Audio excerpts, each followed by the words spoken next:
أعوذ بالله من الشيطان الرجيم. بسم الله الرحمن الرحيم. قل إن كان آباؤكم وأبناؤكم وإخوانكم وأزواجكم وعشيرتكم وأموال اقترفتموها وتجارة تخشون كسادها ومساكن ترضونها أحب إليكم من الله ورسوله وجهاد في سبيله فتربصوا حتى يأتي الله بأمره والله لا يهدي القوم الفاسقين. کہو اگر تمہارے باپ، تمہارے بیٹے، تمہارے بھائی، تمہاری بیویاں، تمہارا خاندان اور وہ مال جو تم نے حاصل کیا ہے اور وہ تجارت اس کے مندہ پڑ جانے کا تم کو اندیشہ ہے اور وہ گھر جو تم کو پسند ہے تمہیں اللہ سے، اس کے رسول سے، اس کی راہ میں جہاد کرنے سے زیادہ عزیز ہے تو انتظار کرو یہاں تک کہ اللہ اپنا فیصلہ صادر فرمائے، اور اللہ نافرمانوں پر راہ نہیں کھولتا. یہ سورہ توبہ کی 24 نمبر کی آیت ہے. گزشتہ درس میں بھی اس پر بات چل رہی تھی. بہت ہی اہم موضوع پر اس میں گفتگو ہوئی ہے،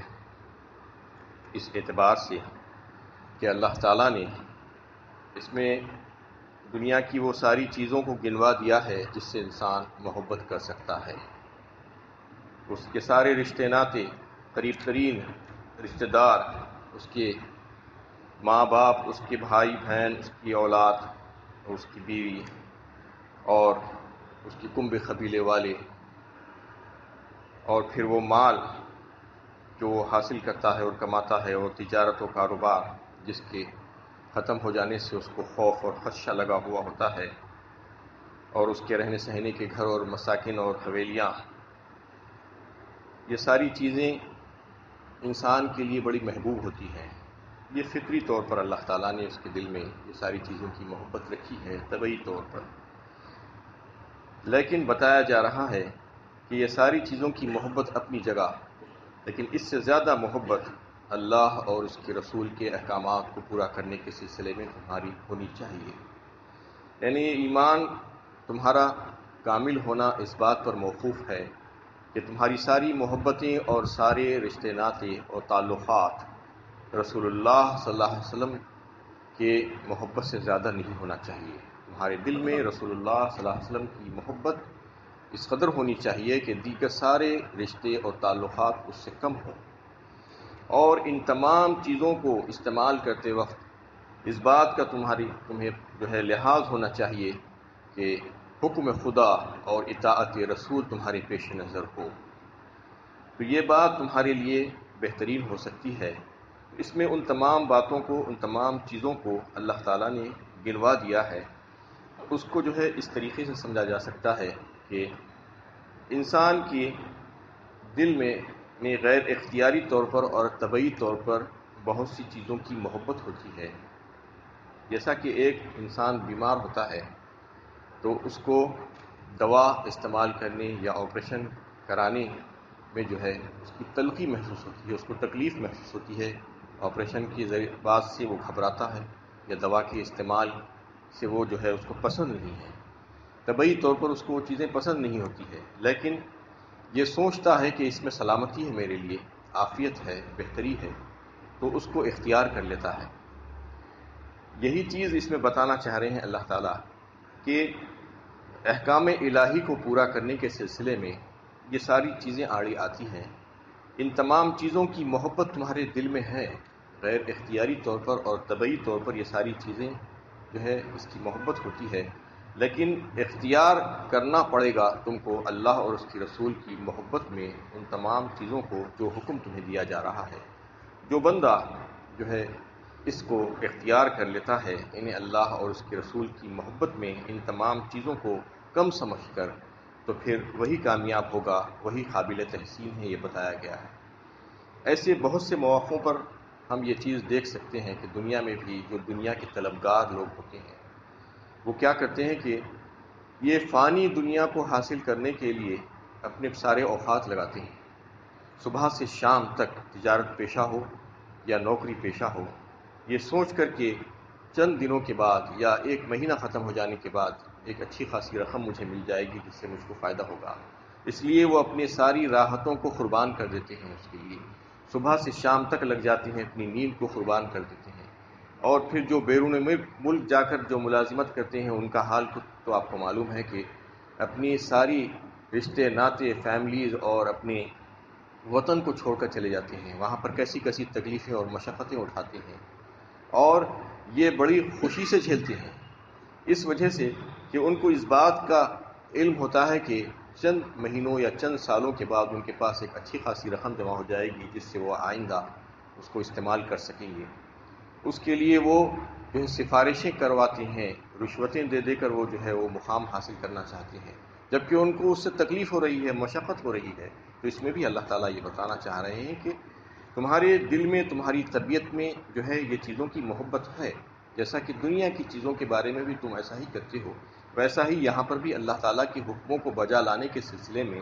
یہ تمام چیزیں تمہارے آڑے آئیں گی، اس کی محبت تمہیں جو ہے لانے کی کوشش کرے گی، لیکن اس وقت تم یہ سمجھنا کہ اللہ اور اس کے رسول کی اطاعت میں میرے لیے خیر ہے اور آگے جا کر مجھے اس سے فائدہ ہونے والا ہے، جیسا کہ دنیا کی چاہت والے جیسا سوچتے ہیں کہ آگے چل کر چند دنوں کے بعد مجھے اس کا فائدہ ہوگا، اس لیے اب میں تھوڑی سی مشقت جھیل لوں گا اور اپنے اہل و عیال سے تھوڑا سا دور رہوں گا یا اور کچھ تکلیفیں اٹھا لوں گا تو آئندہ مجھے راحت مل جائے گی، ایسا ہی جو ہے یہ سوچنا چاہیے۔ لیکن جو محبت اعلیٰ درجے کی جو محبت ہوتی ہے وہ تو جو ہے اس میں محبوب کے حکم کو یعنی بجا لانے کے لیے اس کے دل میں کوئی تنگی ہوتی ہی نہیں، وہ ساری تکلیفیں اور مشقتیں اس کو لذت بن جاتی ہے۔ جو اعلیٰ درجے کی جو محبت جس کے دل میں پائی جاتی ہے تو اس کا حال تو یہ ہے کہ اس کو تکلیف بھی نظر نہیں آتی۔ یہی وجہ ہے کہ اللہ والے جو لوگ ہوتے ہیں ان کو اللہ اور اس کے رسول کی محبت اور نمائے آخرت کی محبت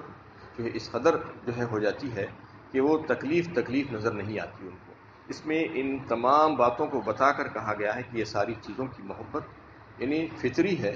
اور ان سے ہر انسان کو محبت ہوتی ہے، لیکن محبت اتنی نہیں ہونی چاہیے کہ اللہ اور اس کے رسول کے احکامات کو پس پش ڈال دو اور اس میں جو ہے بے غل و غوش طریقے سے تم گھس جاؤ۔ ایک مسلمان کہتا تو یہی ہے کہ وہ اللہ، اس کے رسول اور اس کے دین کو سب سے زیادہ عزیز رکھتا ہے، لیکن جب آزمائش سامنے آتی ہے تو اس کا کھرا یا کھوٹا ہونا ظاہر ہو جاتا ہے۔ کفر و اسلام کی کشمکش میں جن جن چیزوں کو انسان محبوب رکھتا ہے ان کے بارے میں کڑی آزمائشیں ہوتی ہیں۔ ایک طرف ان چیزوں کی محبت اسے اپنی طرف کھینچتی ہے اور دوسری طرف دین کا تقاضا ہوتا ہے بے لاک طور پر حمایت حق کا اعلان کر دو، اگرچہ کہ اس کی ضد میں اپنے کاروبار پر پڑتی ہو۔ مثلا یہ تقاضا ابھرتا ہے کہ کلمہ حق بلند کرنے کے لیے جان جوکھوں میں ڈال دو۔ اس طرح کفر و اسلام کی جنگ میں اسلام اس سے مطالبہ کرتا ہے کہ وہ اپنی ذمہ داریوں کو ادا کرنے کے لیے آگے بڑھے اور بال بچوں، گھر بار وغیرہ کی محبت کو رکاوٹ نہ بننے دے۔ ایسے موقع پر جو شخص عمل کی کسوٹی پر پورا اترتا ہے وہ یہ ثابت کر دکھاتا ہے کہ اللہ اور اس کے رسول اور اس کے دین سے زیادہ اس کے دل میں کسی چیز کی محبت نہیں ہے۔ یہ ساری چیزیں بتا کر اللہ تعالیٰ مثال دے کر یہ سمجھا رہے ہیں کہ یہ بہت سی جو چیزیں ہیں جو دنیا کی، اس سے انسان بے حد محبت کرتا ہے اور اس کے دل میں یہ محبت ہے، لیکن جب یعنی حق اور باطل کی کشمکش کے وقت جو ہے یہ دو راہیں تمہارے سامنے جب کھل جاتی ہیں کہ ایک تو جو ہے تقاضا آتا ہے تمہارے قریب ترین رشتہ داروں کی جانب سے تو وہ تقاضا، اور دوسری طرف دوسری راہ یہ ہوتی ہے کہ اللہ اور اس کے رسول کا کچھ تقاضا ہوتا ہے، تو تم اس وقت کون سے تقاضے کو پورا کرتی ہو، کس کا حکم جو ہے تم پورا کرتی ہو۔ یہ دیکھا جائے گا کہ اگر تم اپنے رشتہ داروں کی محبت میں اس قدر گرفتار ہو جاؤ گے کہ اللہ اور اس کے رسول کے احکامات کو جو ہے کچھ بھی نہ سمجھو تو پھر سمجھ لو کہ تمہارے لیے یہ خرابی اور تباہی ہے۔ تم انتظار کرو، جیسا کہ پھر اس آیت کے آخری حصے میں بتایا گیا ہے کہ اگر تم اس کو پورا نہیں کرو گے، تم جہاد اللہ کی راہ میں نہیں کرو گے، اللہ کی راہ میں اپنی جانوں اور مالوں کو قربان نہیں کرو گے تو فَتَرَبَّصُوا حَتَّى يَأْتِيَ اللَّهُ بِأَمْرِهِ، انتظار کرو اس بات کا کہ اللہ تعالیٰ اپنا حکم تمہارے لیے بھیج دیں۔ لیکن جو لوگ اپنے اعزا و اقربا، اہل و عیال اور اپنے کاروبار وغیرہ کی محبت میں ایسے گرفتار ہو جاتے ہیں کہ انتہائی نازک موقع پر بھی حمایت حق کے تقاضوں کو پس پش ڈال دیتے ہیں تاکہ ان کی دنیا آباد رہے، تو ایسے لوگوں کو سخت تنبیہ کی گئی ہے، پھر انہیں خدا کے فیصلے کا ہی انتظار کرنا چاہیے، اپنے برے انجام کے لیے ان کو تیار ہو جانا چاہیے۔ یہ باتیں اس آیت میں جو ہے سمجھائی گئی ہیں کہ دنیا کی چیزیں فانی ہے اور ختم ہو جانے والی ہے، لیکن انسان کے دل میں اس کی محبت اللہ تعالیٰ ہی نے رکھی ہے، لیکن وہ اتنی زیادہ نہیں ہونی چاہیے کہ اللہ اور اس کے رسول کے احکامات ہی کو جو ہے تم بس پشت ڈال دو اور نظر انداز کر دو، بلکہ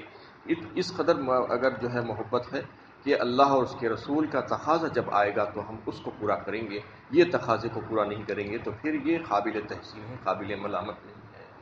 واللہ لا یہدی القوم الفاسقین فرمایا، اور اللہ نافرمانوں پر راہ نہیں کھولتا، ان کو ہدایت نہیں دیتا۔ لقد نصركم الله في مواطن كثيرة ويوم حنين إذ أعجبتكم كثرتكم فلم تغن عنكم شيئا وضاقت عليكم الأرض بما رحبت ثم وليتم مدبرين۔ اللہ بہت سے موقعوں پر تمہاری مدد کر چکا ہے، اور حنین کے دن بھی، جبکہ تمہیں اپنی کثرت کا غرہ تھا مگر وہ تمہارے کچھ کام نہ آئی، اور زمین اپنی وسعت کے باوجود تم پر تنگ ہو گئی، تم پیٹ پھیر کر بھاگ کھڑے ہوئے۔ اس آیت میں اور اگلی دو آیتوں میں غزوہ حنین کے بارے میں تفصیل آئی ہے۔ غزوہ بدر، غزوہ خندق، غزوہ خیبر اور غزوہ مکہ وغیرہ میں اتنے ہی نازک مواقع پر اللہ تعالیٰ تمہاری مدد کر چکا ہے، یہ بتا رہے ہیں اللہ تعالیٰ، اور جب اس کی نصرت ماضی میں تمہارے ساتھ رہی ہے تو اب کیوں نہ ہوگی، لہذا مشرکین سے جنگ کرنے کا جو حکم تمہیں دیا جا رہا ہے اس کو پورا کرنے کی کوشش کرو۔ حنین مکہ اور طائف کے درمیان کی ایک وادی کو کہا جاتا ہے، جو مکے سے تقریباً 25 کلومیٹر کی دوری پر واقع ہے۔ یہ حنین کی جو جنگ ہوئی تھی وہ شوال 8 ہجری میں ہوئی تھی۔ نبی صلی اللہ علیہ وسلم نے فتح مکہ کی مہم ابھی سر کی ہی تھی کہ طائف کی جانب قبیلہ حوازن اور قبیلہ ثقیف نے، جو مشرک تھے، فتح مکہ سے مشتعل ہو کر مسلمانوں کے خلاف جنگ کی تیاری شروع کر دی۔ آپ کو جب ان کے مذموم ارادوں کی اطلاع ہوئی تو آپ 12,000 لشکر کے ساتھ ان کے مقابلے کے لیے روانہ ہوئے۔ اس مرتبہ مسلمانوں کی لشکر کی تعداد پچھلے مقابلے میں بہت زیادہ تھی، اور ابھی مکہ بھی فتح ہوا تھا، اس لیے مسلمانوں میں بڑی خود اعتمادی